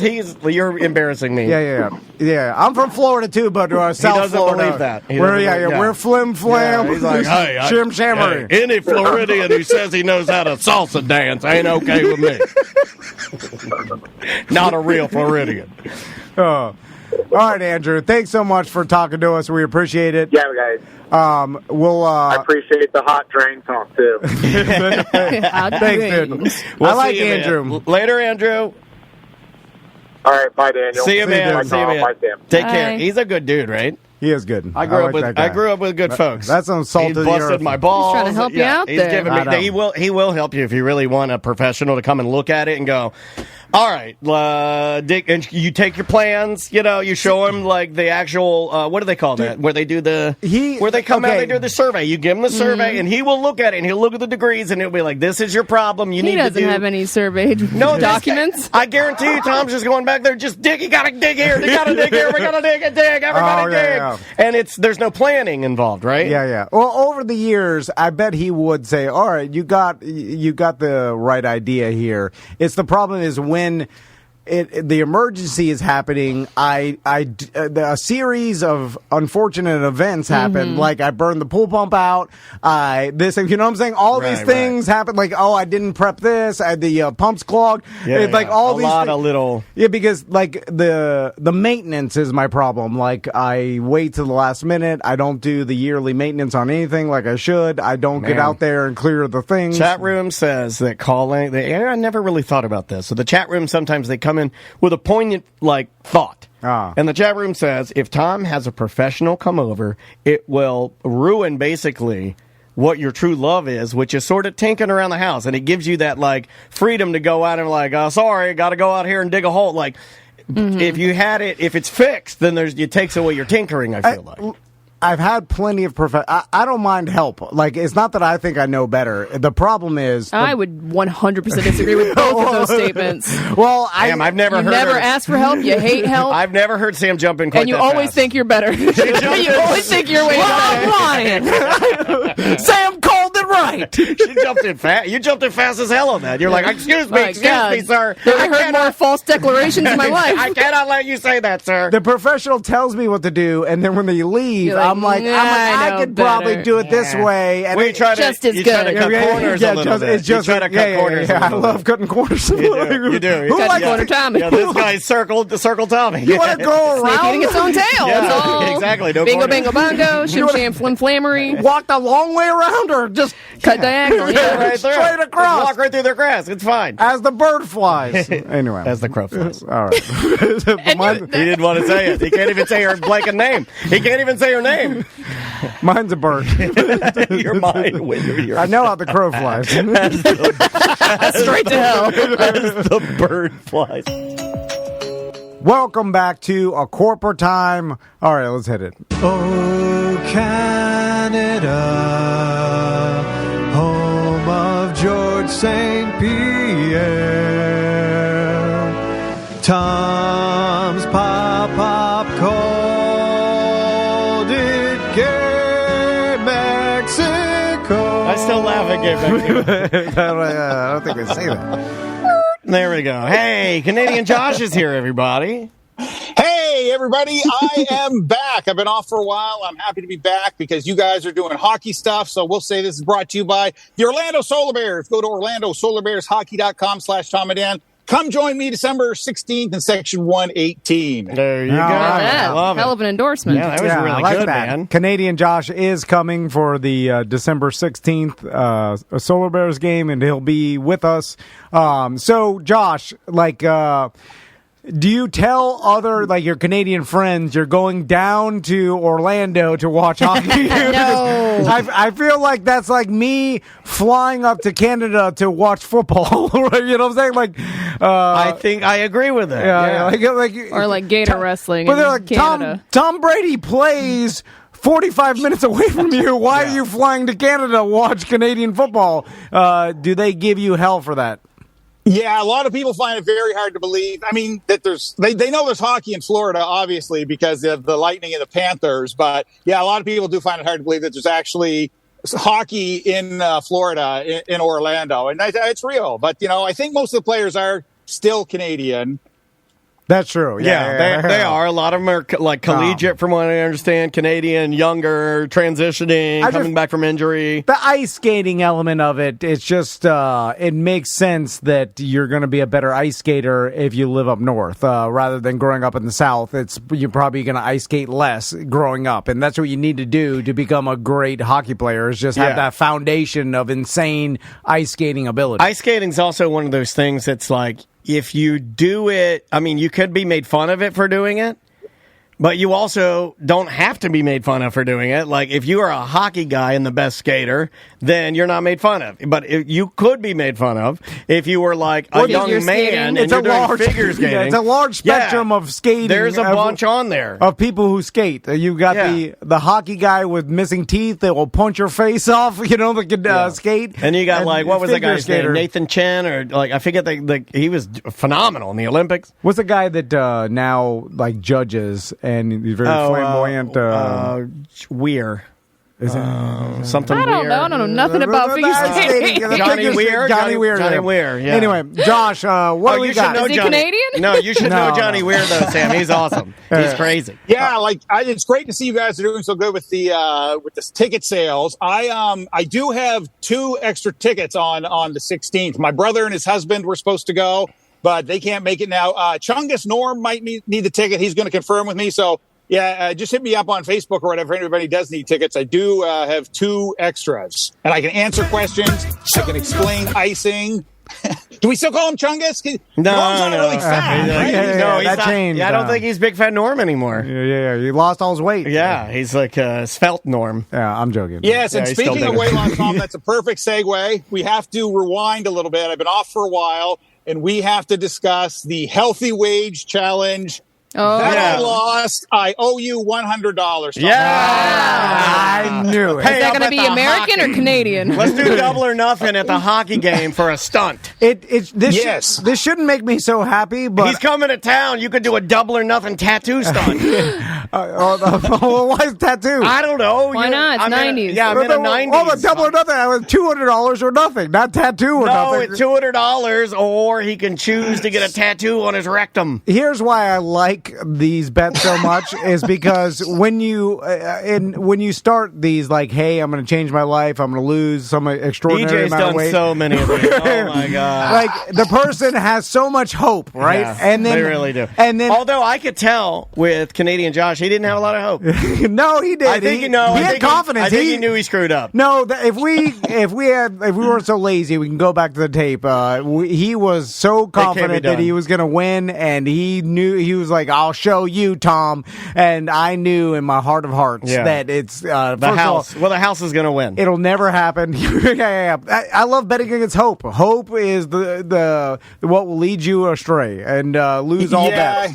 You're right, Tom. I bit off more than I can chew. I'll just give you a quick breakdown. I started at 262, and my initial goal, I was going to say 40, and then I said, no, I can lose 60. So I had to go from 262 to 202 in 6 months' time.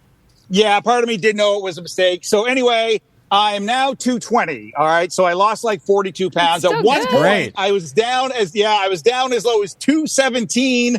Kind of in striking distance. I could have done the cutting, the distilled water, the sauna, but just life, vacations, travel, it got in the way. And so I'm holding that 220. I lost 40 pounds out of it. That's and terrific, I owe you man. $100. Well, you look great. You look well done, man. It's kind of like someone who told me they were going to run an Ironman and then told me they quit mile 2 of the bike ride. and then I was like, all right, well, I guess you did the swimming and a little bit of bike, but EJ's was not that impressive. EJ's was to do 10 push-ups every day. Oh, no. It was something simple. It was like 10 push-ups every day. That's not that bad, right?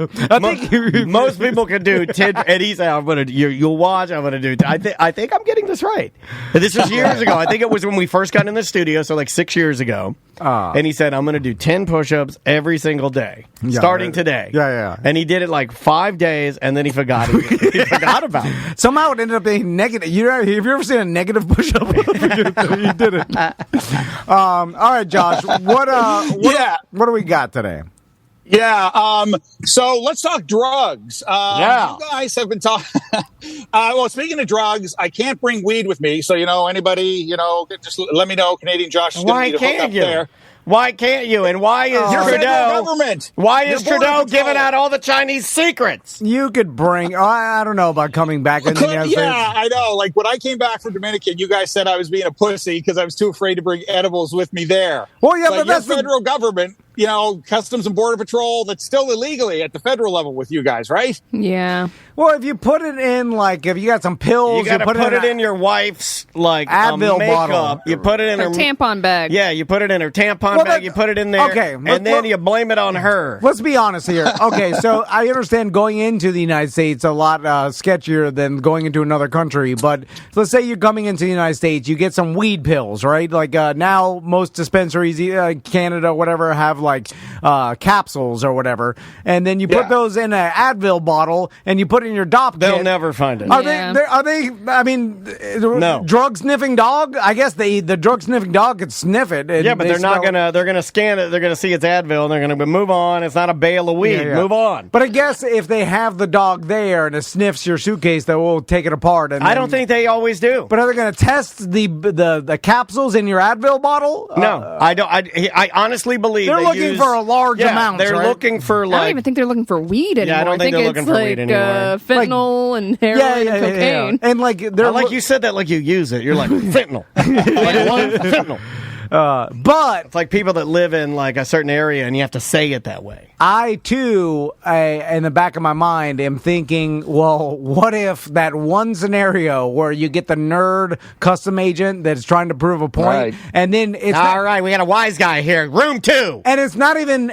I'm not even worried about American jail. It's easy street. It's like Canadian jail. Brittany Grenier, you'll be actually probably harder than Canadian jail. Go to the penal colony. Canadians, they have the easiest jail. Canadian jail? I don't even know if you guys have jails, right?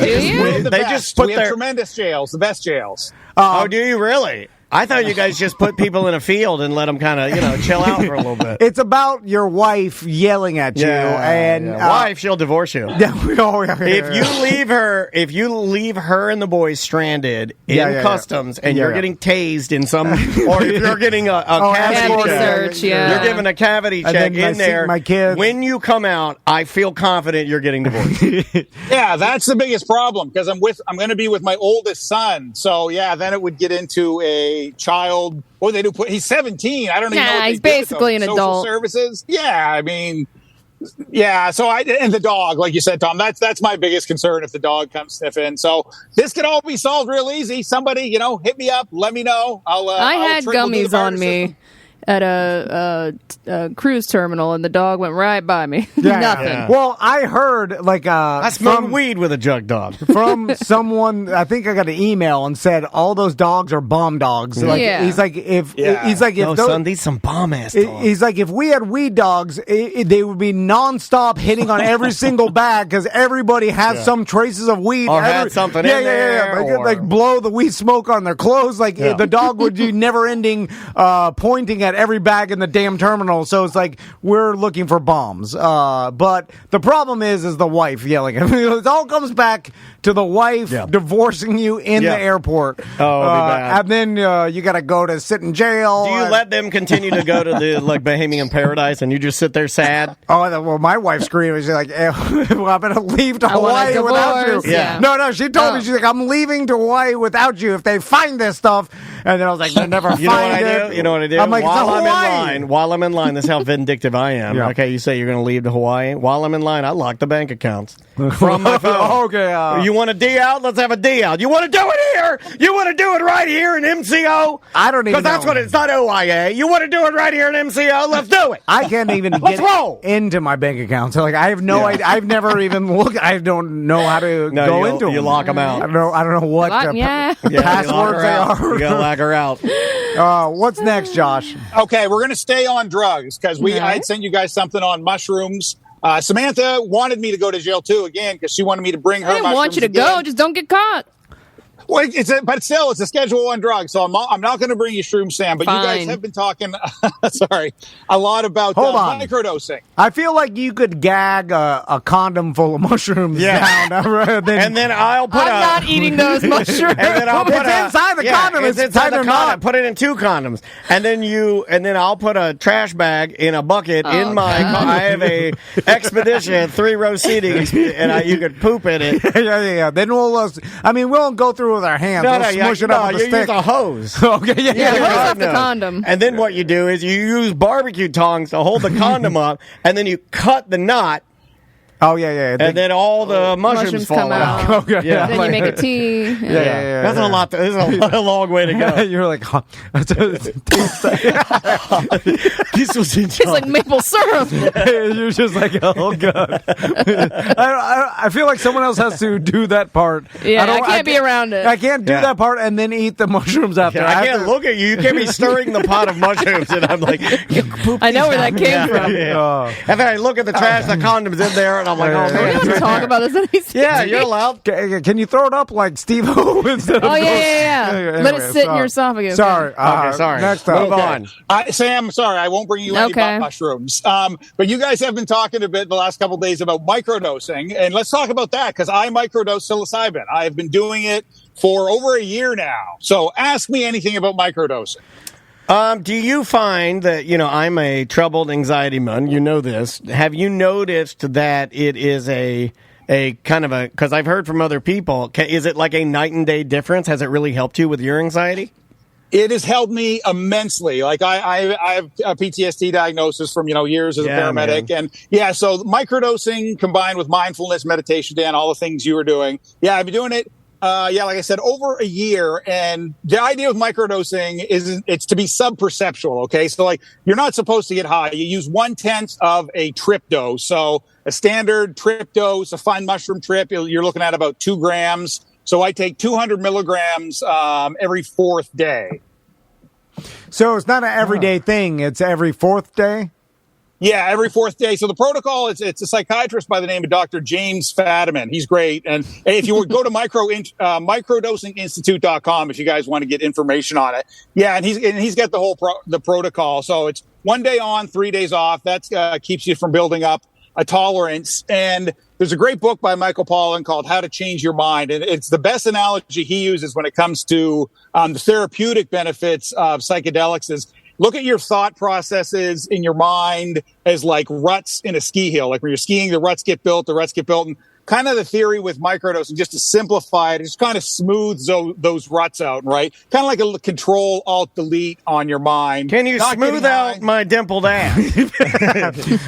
Man, there's a lot of ruts back there. Is there any drugs I could take to make my ruts deeper? Yeah, because I want Captain Crunch. Oops, only ruts. All the ruts. Like I want them so deep that you can't even climb out the top of. Yeah, it is. These ruts are nuts. These are nuts ruts. But I would say alcohol is that drug, Tom. But you threw out a website from a doctor in Canada. Do we have that in Florida? No, he is American, and I think and I feel bad in a way for you guys because availability seems to be the issue for you guys because they seem so hard to get. Like I'm not going to mushrooms.com and getting like fake BS mushrooms like the Delta 9 BS. Hold on, the mushrooms from mushrooms.com are like there's a medicinal one, lion's mane and stuff like that, but in Canada, there's companies, it's so lax, it's like this close to being completely decriminalized. You can just go on the website and order actual psilocybin mushrooms, different strains. You can get capsules, you can get chocolates, and there's even stores in Vancouver, brick and mortar stores that sell psilocybin, storefront, on the sidewalk. The cops know about it, everybody knows about it. So for you guys, I mean, you could grow your own. I think it would be legal for you guys to buy the substrate because the substrate isn't illegal once it grows and then turns into psilocybin. That's the illegal part. So, I mean, you can grow your own, but I guess availability for you guys would be the biggest issue. We got a plant grow daddy my over own here. mushrooms. Oh my God! I'm gonna have Tom grow them for me. I'm gonna mess it up. I already didn't like the whole ritual of doing dabs. You know, you got the butter out, then you got some sort of tongs, and you're holding it. You got the blowtorch, and you blow. No, and then now I've got a suit on. I've got my gloves on. There's it's There's dark. lights. I'm in a moist. Peat moss is everywhere. I'm digging through my mushrooms. I'm drying them Things out. like doo-doo. I'm putting them in capsules. I'm grinding them in a coffee grinder. I'm putting it in the capsule. Maisie walks in. Get out. I'm filling my capsules. I can't be doing that, man. Yeah. You look like Breaking Bad. You're in the damn hazmat suit. Kids can't see that. They can't see Daddy grinding up the mushroom. They're like he's in his room making mushrooms. So what am I supposed to do? I guess find somebody. Lots of people listen to you guys. There's got to be a psilocybin psychedelic community active in Central Florida. Well, there is, but we don't know. Like, I don't know. Those are the rainbow people, right? Here's the problem, Josh. I've been given, someone gave me little capsules, and they're like, "Oh, these are microdose of mushrooms, right?" And then I'm like, "All right." And then I took one, and I'm like, "I think I feel something," but I don't know what's in there. Could be anything. Well, that's the thing. Is it that, or is it the goat weed, or nonsense? It's horny goat weed. Oh, they gave you Spanish fly. Oh my God! I feel like getting it. That's why I love it so much that we got medical marijuana, because you go to the store, they give you the exact. You're buying the THC, and you know what milligrams are in the THC. Has any bigger companies and pharmaceutical companies taken the chemicals that are in these quote micro doses of mushrooms and tried to make them synthetic, or can you get a prescription at all? In Washington, it's decriminalized. I know. But I mean, states, but around here, if I went to my doctor and we had a discussion about this, and if my doctor said, you can't I think this might be something for you, is there a pathway there? Or absolutely not. Maybe through a doctor, because I know that I believe in Florida. Well, there were kids that use cannabis that are autistic or have muscular dystrophy. Yeah, there's certain things that they can still get it. But that's been approved for medical, right? And it should be. But I think, can a psychiatrist prescribe you and do a MDMA therapy here? I know they can do Florida? Ketamine. I'm not sure about MDMA. Ketamine sounds too much like kettle corn for me to take it seriously. Do you feel? Yeah. Do you feel it at all, Josh? And do you ever have? Do you ever have a freak out where you want to cut someone's head off? No. Yes and yes. So it's obviously you get the capsules, and they're 100 milligram capsules, and it's obviously not an exact science because obviously they're grinding it up into a powder. Occasionally, when I'll take the 200 milligrams, I'll get a brief little, something's happening. But that fades off. But I do, like every 3 or 4 months, I'll do a full-on 2-gram trip, and that's awesome. I don't know if you guys have ever done it, like, and not doing it when you're partying, drinking. Like, you got to, set it out, make sure you're fasted, make sure you're in the right mind. Make sure you're in the funeral home. Lock yourself in the funeral home. Don't ever look in the mirror when you're tripping. I've learned that the hard way. What happened? Now you have to tell us what happened, Josh. If you look in the mirror while you're tripping, you'll see the real you, and you don't want to see the real you. What'd you see? Yeah, it was really scary. It's like, who's that person? So when the last trip I did, when it first started kicking in, I hit about a 10 or 15 minute window of nausea, and that was my brain saying, "Uh-oh, we've been poisoned. Something's happening." And then that kind of faded away, and I experienced, and a lot of people experience this, you have this desire to connect with nature for some reason. So I'm outside on the beach, and occasionally you kind of lose the sense of even having a body, which is kind of weird. Is this why people make love to animals when they're on acid and stuff? They I want to get with nature. Oh, man, look at that cow. Yeah, I did. I talked to my dog. My dog and I, he's an 8-year-old yellow lab, and we had this internal conversation with each other and just full on connectivity. Give me more bacon. Exactly. Stupid. It was great. You lost Tom. You had a choice, and you went down the baby path. Tell me what you figured out. That's you're talking to your dog. Tell us the secrets of the universe, man. It sounds like a bunch of nonsense. Yeah, because he wants to do ayahuasca because he thinks you think you are the what's his name for the Aaron pack. Rodgers. You think you're the Aaron Rodgers of the show, and you're going on shows and talking about us and trashing us. I am losing all the time. We got that coming. Yeah.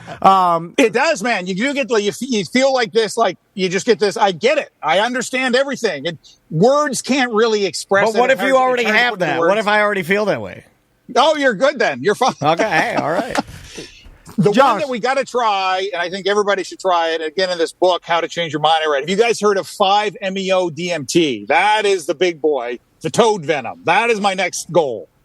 So toad venom. The toad venom is like the ayahuasca, correct? It's just a more extreme hallucination. Exactly. So ayahuasca is DMT, and 5-MeO-DMT, it's literally, they take the venom from the Colorado river toad, and it's crystallized, and you smoke it like crack, apparently. Can I just lick the toad? No. You got to smoke it like crack.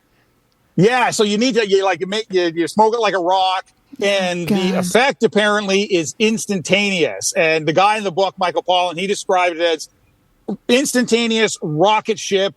You are gone. Gone? Where'd I go? I'm smoking this rocket. I'm smoking this toad rock. Crack rocket ship.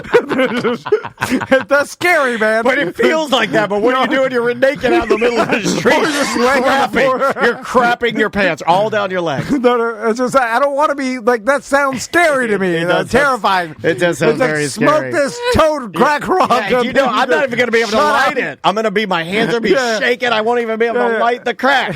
Because then I'm I don't want to be shot out into the universe. Then I drop it. I'm like, oh, crap, I dropped my toad crack. Where is it? I can't find it. Yeah. And then what happens after? Oh, you don't know about that. Yeah. So he said that the biggest thing he got out of it, there was genuine terror. He really felt afraid, and you're gone. And he said what you experience is nothingness. You literally, for a brief amount of time, you know what it's like not to exist. No body, no space, no time, no material, no physics. Every afternoon I come home. Every day? When I come home to my family, I know that feeling well. But is there a benefit to this, or is it just so Scares terrifying? the hell out of you and makes the rest of your life, you're like, I'm okay now. It's not so bad. Okay. Pretty good out there. Well, this leads me to what I've been telling Daniel for years: is he needs to be kidnapped, or he needs a near. He says I need to be kidnapped, and I need to be beaten within inches of my death. Well, it's a near-death experience that will reset the way you look at things and your anxiety and everything. Is that kind of how it is? Yeah, that's exactly, you nailed it, Tom. That's exactly what he said. He said, so it lasted about 30 to 45 minutes, but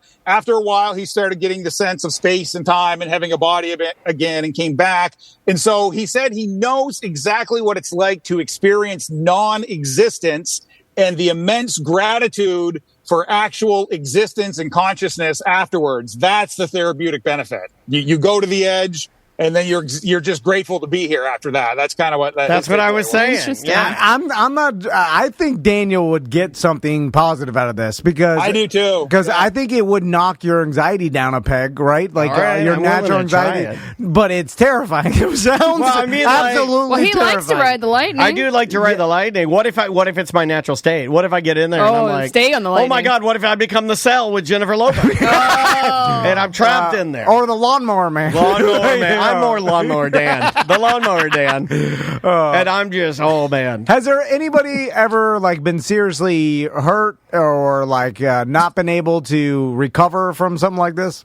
Yeah, so where people get into issues if they have serious underlying mental health issues, if you've got serious bipolar disorder, schizophrenia, apparently it can exacerbate that. So, I mean, they always say, make sure you're okay mentally, because there has been very, very few cases where it's exacerbated schizophrenia or previously undiagnosed schizophrenia. And then there's the ones like the really, really rare cases where, they go outside, they jump off a bridge or a building or something like that. But yeah, I figured you'd control this, though, right? If you're gonna do it, there's someone in there to hold you down. I'll be in there. I'm not gonna. Who goes to the top of the tallest building to smoke the toad crack? Right. You're an idiot if you do that. Like lock yourself in a room like a normal person. Yeah, what if you got up there and your hands are shaking and the wind's blowing and you look up at the American flag and your it's toad a bad crack, place to smoke toad crack, and your toad crack falls off. Like, you want to find a guide. Like there's the people he refers to them in the book. They're called psychonauts, which is kind of a weird term. It's a video game. Yeah, psychonaut. You want to find a guide, and there's usually like a couple days pre-preparation. They make sure you're in a fasted state, and they just kind of watch you, right? Did you know that if you drop toad crack at the top of the Empire State Building, it would hit a maximum velocity, and if it hit somebody on the street, it could pierce their skull? No. Yeah, look that up. I don't like when you have to fast before you I don't take like that drugs. for blood tests. Because they're like fast. I'm like, God, I'm so grumpy. That tells me that there's a threat of pooping involved or throwing up, and it's like if it's so extreme that your body will start.